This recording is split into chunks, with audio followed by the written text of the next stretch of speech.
তোমার কি এরকম হয় রাত্রিবেলা 7 থেকে 8 ঘন্টা ঘুমালে সারাদিন খুব একটা কাজও করতে হলো না, তাও ভীষণ ক্লান্ত লাগছে, আবার উল্টো দিকে ভুঁড়িটাও দিনকে দিন বেড়ে যাচ্ছে, সেটাকেও কমাতে পারছো না, আবার হঠাৎ হঠাৎ মুড সুইং হচ্ছে, অকারণেই রেগে যাচ্ছ, খিটখিট করছো, কিংবা প্রচন্ড মিষ্টি তেলে ভাজা ফুচকা এসব খেতে ইচ্ছে করছে, এমনকি খেয়ে ওঠার পরেও মনে হচ্ছে একটু মিষ্টি খেতে পারলে ভালো হতো। এই সমস্ত জিনিসগুলো যদি তোমার সাথে ঘটতে থাকে তাহলে একবারও ভেবো না তোমার উইল পাওয়ার কমে যাচ্ছে, তুমি নিজেকে কন্ট্রোল করতে পারছো না, বা এটা তোমার জেনেটিক প্রবলেম। এগুলো কোনোটাই না, এটা তোমার চিনির প্রবলেম। তুমি হয়তো চায়ে চিনি দিয়ে খাও না, কিন্তু সারাদিনে এরকম নানা রকম ভাবে অনেক চিনি তোমার শরীরে ঢোকে, যেটার জন্যে এই এফেক্টগুলো হচ্ছে। আজকের ভিডিওতে তোমাকে আমি 14 ডেজ চ্যালেঞ্জ শেখাবো।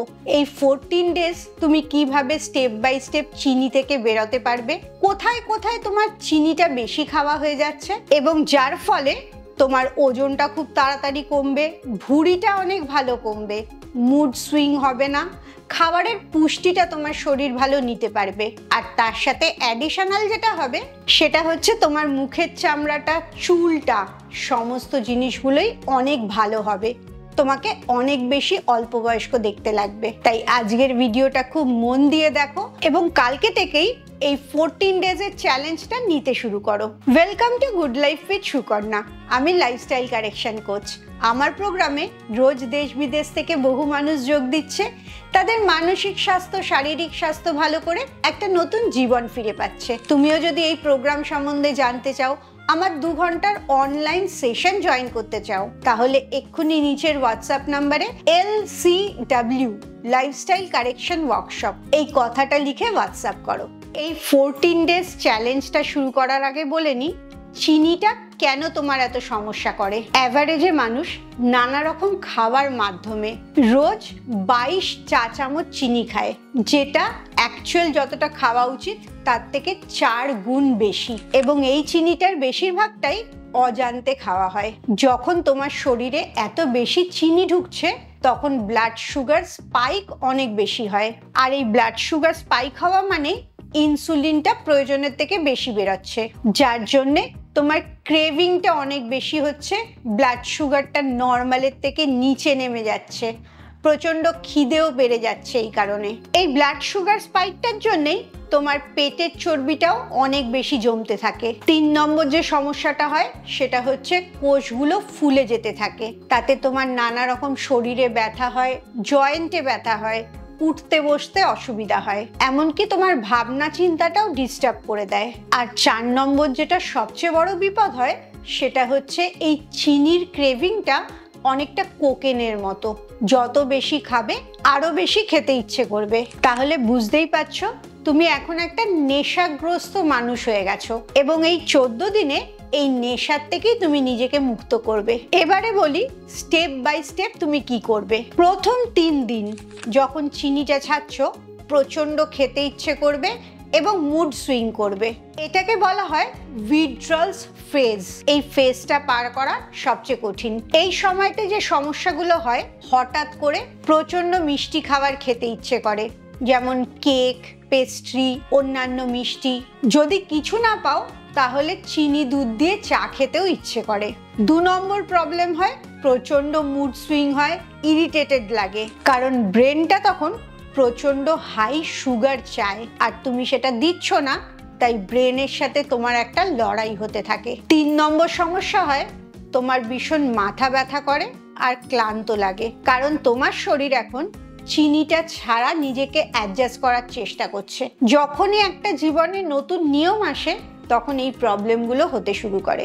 এটাকে তুমি খারাপ মনে করো না, এটা তোমার জন্য একটা গুড নিউজ, কারণ তোমার শরীরটা চিনিটাকে ছাড়তে অভ্যস্ত হচ্ছে। তাই প্রথম 3 দিন সবচেয়ে কঠিন থাকে, এবং আমি জানি এই 3 দিন তুমি ঠিক কাটিয়ে উঠতে পারবে।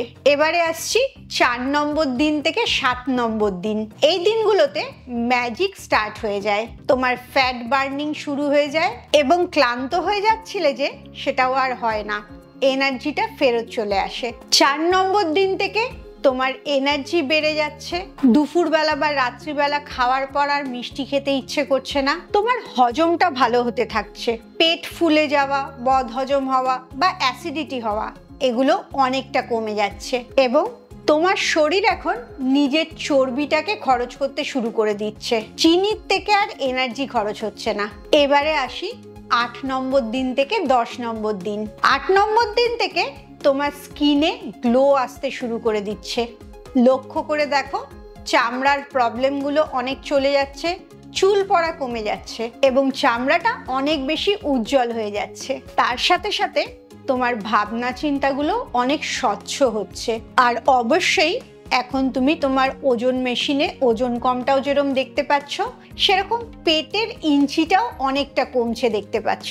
এবারে আসি লাস্ট কয়েকদিন, 11 নম্বর দিন থেকে 14 নম্বর দিন।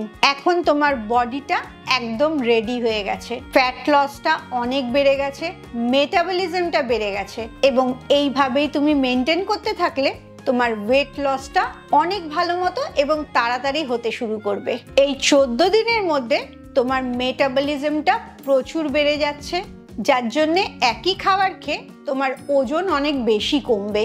দুপুরে আর রাত্রে খাওয়ার পর আর মিষ্টি খেতে ইচ্ছে করছে না, এমনকি মিষ্টি সামনে থাকলেও মনে হচ্ছে খাবো না, সেরকম মিষ্টির ক্রেভিংটা আর হচ্ছে না। তোমার ভুঁড়িটা অনেকটা কমে গেছে এই 14 দিনে, তুমি নিজেকে অনেক ফিট মনে করছো, জামা কাপড়গুলো বেশ কিছুটা লুজ হচ্ছে, তোমার বডিটা অনেক হালকা হয়ে গেছে আর এই কারণে তোমার হাঁটা চলাগুলো অনেক ইজি হয়ে গেছে, তুমি সহজে উঠতে বসতে পারছো আর তোমার ইটিং হ্যাবিটটা পুরোপুরি নিয়ন্ত্রণে এসে গেছে।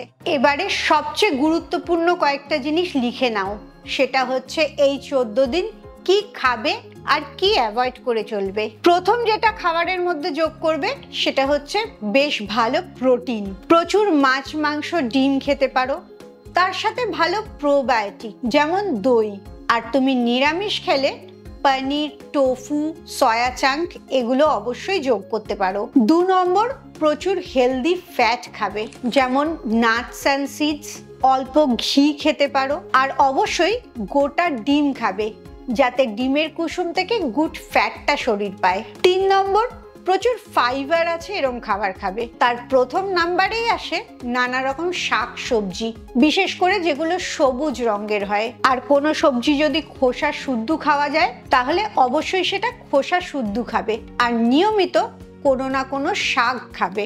এই জায়গাতে বলে রাখি, চিনি খাবে না বা কোনো রকম মিষ্টি খাবে না, সেটা গুঁড়ো হতে পারে, মধু হতে পারে, মিষ্টি হতে পারে, এগুলো শরীরের মধ্যে ঢুকে একইভাবে কাজ করে, তাই কোনোটাই এই 14 দিন খাবে না। তাহলে মিষ্টি খেতে ইচ্ছে করলে কি করবে?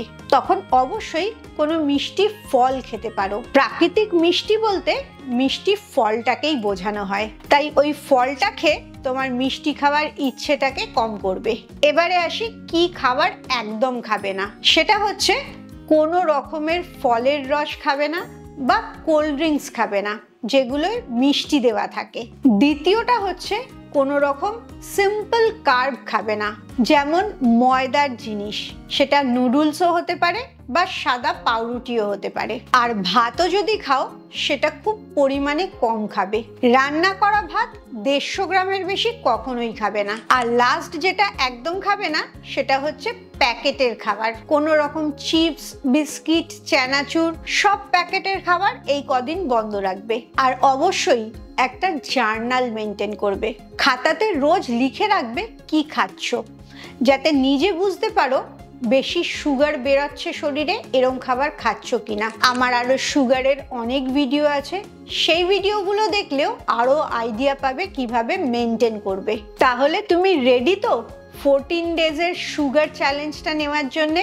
যদি রেডি থাকো অবশ্যই এক্ষুনি আমাকে কমেন্টসে জানাও যে তুমি রেডি। এই 14 ডেজ কোনো সুগার খাবে না, কোনো সিম্পল কার্বোহাইড্রেট খাবে না, প্যাকেট আর প্রসেসড খাবার কিছু খাবে না, যা খাবে সব প্রাকৃতিক খাবার খাবে। একটা হেলথ রুটিন মেনটেন করবে, রোজ লিখে রাখবে কি কি খাচ্ছ। আর অবশ্যই ডে 1-এ আর ডে 14-এ নিজের ওজনটা দেখবে, নিজের পেটের ইঞ্চিটা দেখবে, স্কিনটা দেখবে আর চুলটা দেখবে। পরিবর্তনটা দেখে নিজেই আশ্চর্য হয়ে যাবে। এছাড়াও আরো ভালো মতো যদি তুমি এই চ্যালেঞ্জটা নিতে চাও, সুগারের সাথে সাথে টোটাল লাইফটাকে যদি তুমি ডিটক্স করতে চাও, তাহলে আমার 7 days live detox program join করো। জয়েন করার জন্য নিচের হোয়াটসঅ্যাপ নাম্বারে ডিটক্স লিখে হোয়াটসঅ্যাপ করো। খুব ভালো থাকো, মানসিক আর শারীরিকভাবে একদম সুস্থ থাকো। আবার পরের ভিডিওতে তোমাদের সাথে দেখা হচ্ছে।